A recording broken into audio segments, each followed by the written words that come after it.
कई बार हम सबने देखा है कि किसी स्टॉक की कीमत अचानक से रॉकेट बन जाती है और हम बस सोचते रह जाते हैं कि अरे ये हुआ कैसे।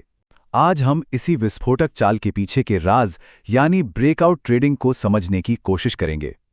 हाँ, ये सवाल तो लगभग हर ट्रेडर के मन में आता है।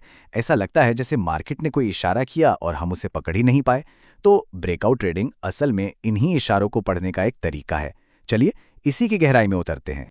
तो आज के इस सफर में हम 5 पड़ावों से गुजरेंगे। पहले समझेंगे कि ये ब्रेकआउट भला क्या है, फिर उसे पहचानने का हुनर सीखेंगे, कुछ काम की स्ट्रैटेजीज पर बात करेंगे, फेक ब्रेकआउट के जाल से बचना सीखेंगे और आखिर में कुछ प्रो टिप्स भी देखेंगे। तो चलिए शुरू करते हैं सबसे पहले और सबसे बुनियादी सवाल से। आखिर ये ब्रेकआउट होता क्या है? देखिए, टेक्निकली कहें तो ब्रेकआउट वो पल है जब किसी स्टॉक की कीमत एक ज़रूरी लेवल को ताकत से तोड़ देती है। ये लेवल सपोर्ट हो सकता है, मतलब वो जगह जहां कीमत बार बार गिरने से रुकती है, या फिर रेजिस्टेंस यानी वो छत जहां से कीमत ऊपर नहीं जा पाती। जब कीमत इस छत को तोड़कर ऊपर निकल जाए, बस वही है ब्रेकआउट। अगर इसे और भी आसान भाषा में समझना हो तो सोचिए, कीमत एक डब्बे में बंद है, ऊपर नीचे, और फिर अचानक वो उस डब्बे को तोड़कर बाहर निकलकर भागने लगती है। बस इसी को ब्रेकआउट कहते हैं।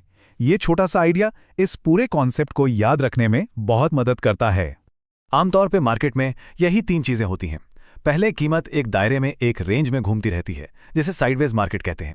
फिर अचानक एक जोरदार ब्रेकआउट होता है और बस उसके बाद शुरू होता है एक नया ट्रेंड, जिसमें कीमत तेजी से एक ही दिशा में भागती है। तो ब्रेकआउट असल में एक नए ट्रेंड की शुरुआत का सिग्नल है। तो असली सवाल तो ये है कि इस खास पल को पहचाने कैसे। इसके लिए आइए एक सीधी साधी 4 स्टेप की चेकलिस्ट देखते हैं। ये 4 बातें याद रखना बहुत जरूरी है। सबसे पहले, चार्ट पर वो लेवल मार्क करें जहां कीमत बार बार आकर रुक रही है। दूसरा, और ये सबसे ज्यादा जरूरी है, वॉल्यूम। एक असली ब्रेकआउट की पहचान ही हाई वॉल्यूम से होती है। तीसरा, कैंडल को देखिए, वो मजबूत होनी चाहिए, उसकी क्लोजिंग लेवल के बाहर होनी चाहिए। और चौथा, कभी कभी कीमत उस लेवल को दोबारा छूने आती है, जिसे रीटेस्ट कहते हैं। ये एक सेफ एंट्री का मौका हो सकता है। अच्छा, तो मान लीजिए कि ब्रेकआउट कंफर्म हो गया।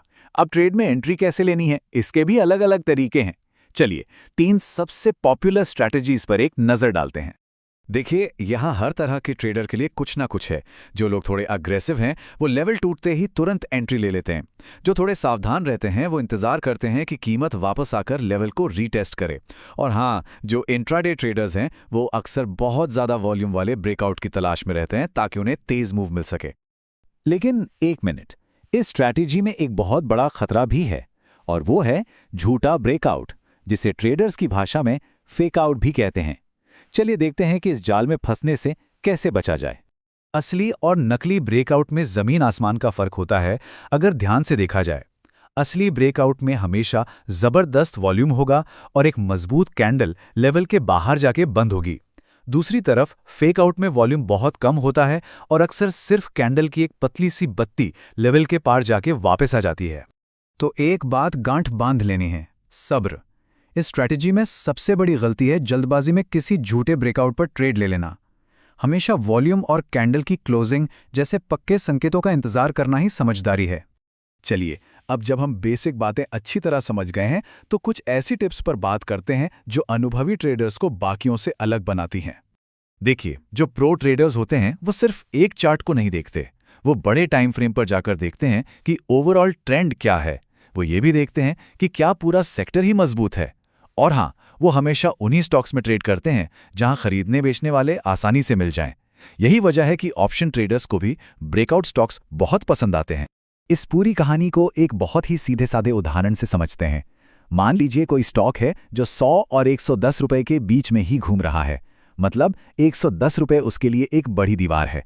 अब एक दिन वो स्टॉक जबरदस्त वॉल्यूम के साथ 113 रुपए पर बंद हो जाता है। बस ये एक क्लासिक ब्रेकआउट है और खरीदने का एक साफ साफ सिग्नल है।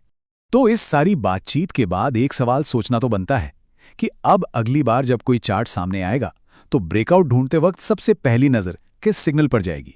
वॉल्यूम पर, कैंडल पर या किसी और चीज पर? इसी सवाल के साथ आज की ये पड़ताल यहीं खत्म होती है।